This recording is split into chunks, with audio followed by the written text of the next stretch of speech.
Namaku Arka. Di atas kertas, aku adalah CEO termuda dari sebuah perusahaan investasi besar. Namun tidak ada seorang pun di kota kecil ini yang tahu siapa aku sebenarnya. Di sini, aku hanyalah pria sederhana dengan pakaian polos dan sepeda motor lama. Aku datang ke kota ini bukan untuk liburan. Aku ingin melihat dunia dari sudut pandang yang jujur tanpa penghormatan palsu, tanpa senyum karena uang. Aku ingin hidup sebagai aku yang sebenarnya, bukan sebagai jabatan. Setiap pagi, aku bekerja di sebuah kafe kecil dekat taman kota. Tugasku sederhana, merapikan meja, mengantar pesanan, dan tersenyum pada pelanggan. Hidupku tenang. Tidak ada yang mencurigai apapun. Semua terasa baik-baik saja. Di sanalah aku bertemu Nadira. Ia datang hampir setiap sore, duduk di pojok dekat jendela, membaca atau menatap layar ponselnya dengan wajah lelah. Nadira bukan tipe yang banyak bicara, tapi caranya tersenyum membuatku nyaman.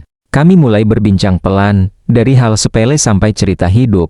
Baginya, aku hanyalah Arka, pria biasa dengan pekerjaan biasa, dan aku menyukai itu. Suatu sore, hujan turun deras. Kafe hampir kosong. Nadira menatap keluar jendela dan berkata pelan, "Kadang aku iri pada orang yang hidupnya sederhana. Tidak harus membuktikan apa-apa." Aku tersenyum. "Apa hidupmu berat?" tanyaku. Ia mengangguk. "Keluargaku berharap banyak. Mereka ingin aku bersama pria yang mapan." Kata itu menggantung lama di udara. Aku tidak menjelaskan apapun. Aku tidak ingin kebersamaan ini berubah. Aku ingin dicintai sebagai manusia, bukan sebagai CEO. Hari-hari berlalu dengan tenang. Kami semakin dekat. Aku mulai percaya bahwa mungkin, di kota ini, aku bisa memulai hidup yang berbeda. Namun aku belum tahu bahwa ketenangan ini hanyalah awal dari ujian terbesar dalam hidupku. Dan bahwa suatu hari nanti, aku akan disebut pria gagal oleh orang yang sama sekali tak mengenalku. Sore itu, Nadira mengajakku menghadiri makan malam keluarga. Katanya santai, tapi matanya menyimpan kegelisahan. Aku hampir menolak, tapi sesuatu dalam diriku berkata bahwa aku tak bisa terus bersembunyi. Rumah keluarganya besar dan rapi. Lampu terang. Senyum-senyum sopan menyambutku, tapi aku bisa merasakan jarak yang dingin.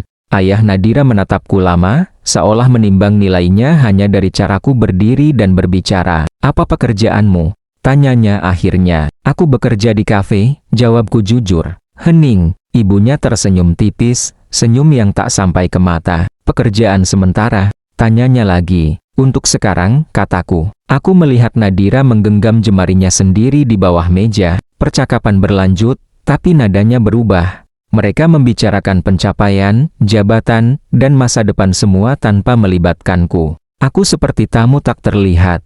Lalu sepupunya datang, mengenakan pakaian rapi, dengan cerita tentang bisnis dan relasi. Semua mata berbinar. Dan disitulah aku mendengar kalimat itu. "Jadi ini pria yang dekat dengan Nadira," katanya sambil tersenyum samar. "Maaf, Nadira, tapi kau pantas dapat yang lebih baik. Bukan pria gagal tanpa arah." Kata-kata itu jatuh perlahan, tapi berat. Nadira menoleh padaku. Wajahnya memucat.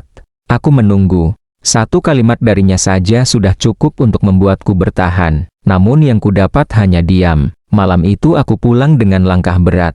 Untuk pertama kalinya, aku bertanya pada diriku sendiri, apakah penyamaranku mulai membahayakan segalanya? Keesokan harinya, masalah lain datang. Di kafe, pemilik memanggilku.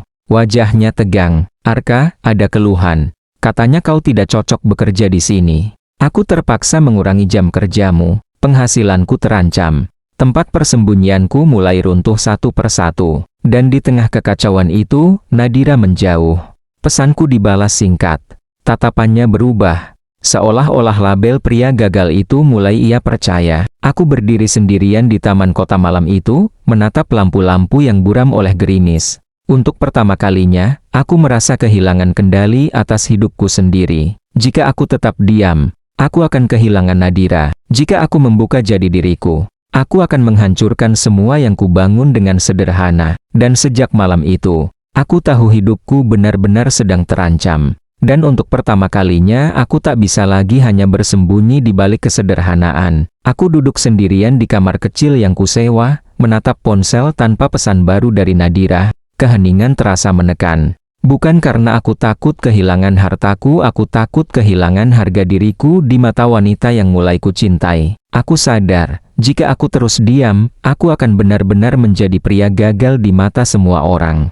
Bukan karena aku tak mampu, tapi karena aku memilih menyerah. Malam itu, aku menetapkan satu tujuan, aku harus membuktikan bahwa nilai seseorang tidak ditentukan oleh penampilan atau jabatan. Aku mulai membantu kafe dengan ide-ide kecil. Cara menyusun menu, pelayanan yang lebih ramah, promosi sederhana lewat media sosial. Aku bekerja lebih keras meski jam kerjaku berkurang. Aku ingin tetap berguna, namun rintangan datang bertubi-tubi. Pemilik kafe tak sepenuhnya percaya padaku. Beberapa rekan kerja menganggapku sok tahu. Bahkan ada yang berkata pelan, mengira aku tak mendengar. Dia itu terlalu bermimpi untuk orang sepertinya. Kata-kata itu menusuk lebih dalam daripada penghinaan di rumah Nadira. Di sisi lain, aku mencoba mendekati Nadira dengan cara paling jujur tanpa membela diri, tanpa menyebut masa laluku. Aku hanya ingin ia melihat ketulusanku. Kau baik-baik saja? Tanyaku suatu sore. Ia tersenyum tipis. Aku hanya lelah. Ada jarak di antara kami. Jarak yang tak bisa kutembus hanya dengan perasaan. Puncaknya terjadi ketika aku mendengar kabar bahwa Nadira akan dikenalkan pada seorang pria pilihan keluarganya. Pria itu mapan, percaya diri, dan sangat sesuai dengan harapan mereka. Hatiku bergetar. Untuk pertama kalinya, aku merasa kalah sebelum bertarung. Malam itu, aku berdiri di depan cermin. Aku bisa mengakhiri semua ini dengan satu pengakuan, satu telepon, satu nama besar. Semuanya akan berubah seketika. Tapi jika aku melakukannya sekarang, apakah itu masih berarti? Aku menunduk. Pilihanku terasa semakin sempit. Aku sudah melangkah terlalu jauh untuk mundur, tapi terlalu lemah untuk maju, dan saat aku berpikir semuanya masih bisa kuperbaiki perlahan. Sebuah keputusan datang dari luar kendaliku. Kafe tempatku bekerja mengumumkan akan tutup permanen. Tempat terakhirku berdiri akhirnya runtuh. Kafe itu tutup dalam sunyi.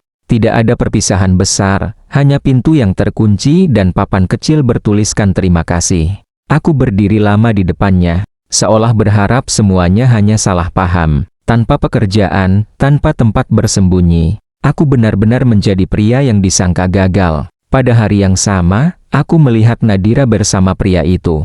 Mereka duduk di sebuah restoran, rapi dan serasi.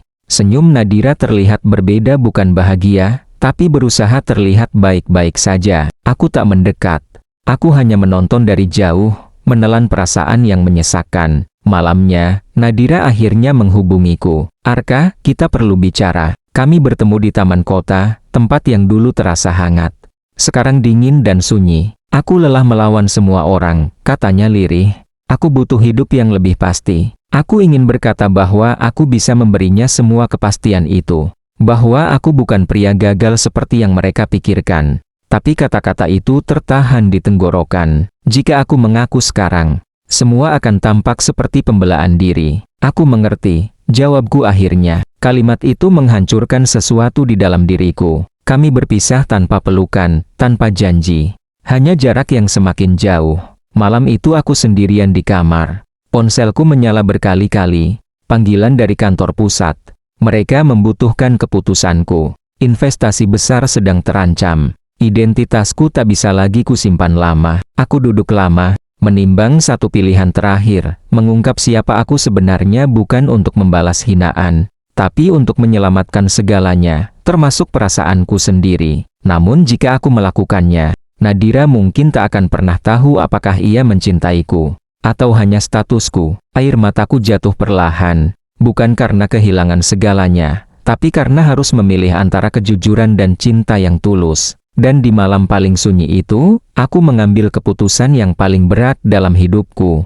Pagi harinya, aku berdiri di depan gedung perusahaan yang selama ini hanya kulihat lewat laporan. Aku masuk tanpa pengumuman, tanpa sorotan. Rapat darurat dimulai. Semua mata menoleh saat aku duduk di kursi utama. Aku tidak menjelaskan panjang lebar. Aku hanya berkata jujur, tegas, dan tenang. Keputusan diambil. Masalah besar yang mengancam perusahaan perlahan menemukan jalan keluar. Untuk pertama kalinya setelah lama bersembunyi, aku kembali menjadi diriku sendiri. Namun perjuanganku belum selesai. Sore itu, Aku mendengar kabar bahwa Nadira akan menghadiri acara keluarga tempat di mana ia dulu memilih diam saat aku direndahkan. Aku datang bukan untuk membalas apapun, melainkan untuk menutup bab yang tertunda. Suasana berubah ketika seseorang mengenaliku. Nama perusahaanku disebut. Wajah-wajah yang dulu meremehkan kini terdiam. Aku menatap Nadira. Matanya berkaca-kaca. Aku tak pernah berbohong tentang perasaanku, kataku pelan. Aku hanya ingin dicintai tanpa syarat. Keheningan terasa panjang. Nadira melangkah maju. Air matanya jatuh. Ia menunduk. Bukan karena statusku melainkan karena penyesalan. Maafkan aku, katanya lirih. Aku salah menilai ketulusan. Aku membantunya berdiri. Yang penting, kau jujur sekarang. Tak ada teriakan, tak ada drama berlebihan. Hanya kelegaan yang mengalir perlahan. Untuk pertama kalinya, aku merasa menang bukan karena siapa aku, tapi karena aku memilih tetap menjadi manusia yang utuh. Dan di saat itu, aku tahu, akhir bahagia bukan tentang pembuktian, melainkan tentang kejujuran yang akhirnya diterima. Hari-hari setelah itu berjalan lebih tenang. Aku kembali menjalani hidupku sebagai CL, tapi dengan cara yang berbeda. Aku tidak lagi terobsesi pada angka dan jabatan. Kota kecil itu mengajarkanku sesuatu yang tak pernah kudapat dari ruang rapat manapun. Nadira dan aku bertemu kembali, kali ini tanpa topeng. Tidak ada rahasia, tidak ada jarak.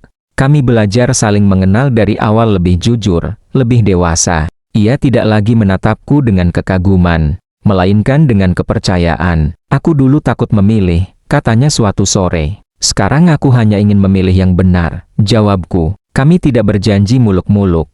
Kami hanya sepakat untuk berjalan bersama, apapun yang terjadi. Sesekali, aku kembali ke taman kota tempat aku pernah berdiri sendirian. Aku tersenyum mengingat diriku yang dulu pria yang disangka gagal hanya karena tampil sederhana. Kini aku tahu, nilai seseorang tidak pernah ditentukan oleh penilaian tercepat orang lain. Aku belajar bahwa cinta yang sejati tidak meminta pembuktian, hanya kejujuran. Dan bahwa merendahkan orang lain tidak pernah membuat siapapun menjadi lebih tinggi. Jika aku tidak pernah menyamar, mungkin aku tak akan pernah mengerti semua ini. Kini, setiap kali aku melihat seseorang dipandang sebelah mata, aku teringat diriku sendiri. Dan aku memilih untuk menghormati, bukan menghakimi. Karena pada akhirnya, yang paling berharga bukan siapa kita di mata dunia melainkan siapa kita saat dunia tidak melihat apa-apa. Pagi harinya, aku berdiri di depan gedung perusahaan yang selama ini hanya kulihat lewat laporan. Aku masuk tanpa pengumuman, tanpa sorotan. Rapat darurat dimulai. Semua mata menoleh saat aku duduk di kursi utama. Aku tidak menjelaskan panjang lebar. Aku hanya berkata jujur, tegas, dan tenang. Keputusan diambil. Masalah besar yang mengancam perusahaan perlahan menemukan jalan keluar. Untuk pertama kalinya setelah lama bersembunyi, aku kembali menjadi diriku sendiri, namun perjuanganku belum selesai. Sore itu, aku mendengar kabar bahwa Nadira akan menghadiri acara keluarga tempat di mana ia dulu memilih diam saat aku direndahkan. Aku datang bukan untuk membalas apapun, melainkan untuk menutup bab yang tertunda. Suasana berubah ketika seseorang mengenaliku. Nama perusahaanku disebut. Wajah-wajah yang dulu meremehkan kini terdiam. Aku menatap Nadira. Matanya berkaca-kaca. Aku tak pernah berbohong tentang perasaanku, kataku pelan. Aku hanya ingin dicintai tanpa syarat. Keheningan terasa panjang. Nadira melangkah maju. Air matanya jatuh. Ia menunduk, bukan karena statusku melainkan karena penyesalan. Maafkan aku, katanya lirih. Aku salah menilai ketulusan. Aku membantunya berdiri. Yang penting, kau jujur sekarang. Tak ada teriakan, tak ada drama berlebihan. Hanya kelegaan yang mengalir perlahan. Untuk pertama kalinya, aku merasa menang bukan karena siapa aku, tapi karena aku memilih tetap menjadi manusia yang utuh. Dan di saat itu, aku tahu, akhir bahagia bukan tentang pembuktian, melainkan tentang kejujuran yang akhirnya diterima.